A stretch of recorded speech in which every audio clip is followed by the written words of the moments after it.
Dukes has been on the scene for us, among the many crews on the ground, doing a fantastic job, just being our eyes and ears. So, Deidre, are you seeing the same high level of police activity where you are? And give us an exact location of where you are. I got you now. Yeah, we're not seeing the same level of activity as we saw even just the past half hour ago. Joining you live again, Christine, from West Peachtree Street at 12th Street here, just outside the hospital where this all unfolded. We have just learned that the shelter-in-place order has been lifted.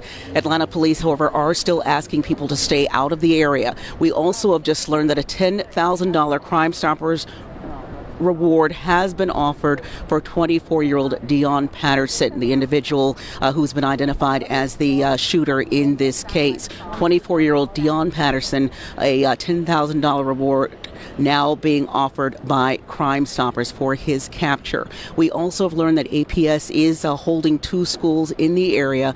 Parents being asked, although, as Christine, you said, parents know that when something like this happens, you immediately want to report to that school and get your child. But APS is asking that parents do not report to those two schools that are on lockdown or at this time.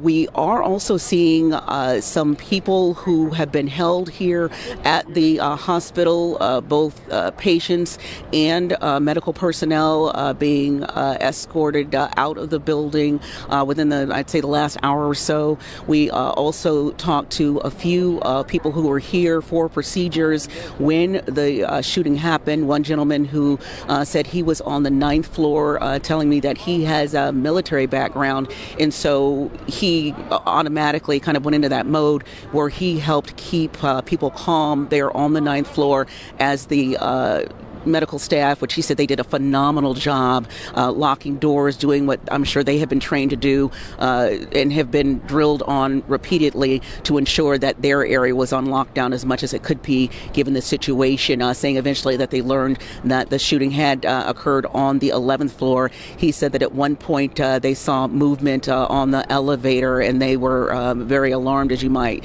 expect, not knowing who would be coming out of that elevator, and were relieved when Atlanta police and SWAT were the ones who came out of there, and they knew that they at least were safe. Once again, those people now making their way out. Also talked to a young man who said that his mother was an employee there at the hospital, saying she was unharmed. He did not want to go on camera, obviously very shaken, understandably, saying that his mother very upset as well, and that at this point he was just here waiting beyond the police tape to lay eyes on his mom to be able to help her and bring her home.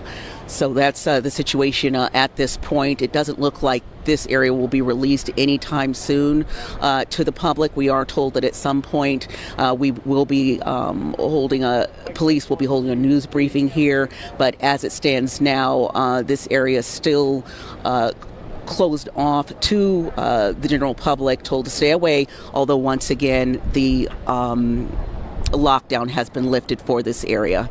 Christine and Tom. Does it appear, Deidre, that I know you said beyond where you are no more vehicles are being let through, but does it appear, as wide as the perimeter was, that some roads are reopening? I saw a couple cars pass there behind you. A couple of cars are passing, but there's still a checkpoint, so to speak, where I would say no, you cannot still, freely make your way back and forth here. It is mainly media here, kind of on the perimeter, as well as anyone else who is trying to make their way in or check on someone to make sure they're okay. All of these intersections leading into the actual crime scene still remain closed off. You might expect, though, as this lockdown is lifted, that as we move out from the immediate scene, if there were additional streets that were closed off to the public, that there might be some easing of traffic or perimeters as far as that goes, that they may be allowing people in some of the outlying streets to make their way to their residences or to businesses, things of that nature. But as far as this immediate area, police are asking, and just from our vantage point, we would also strongly suggest that anyone who does not have business down here stay away.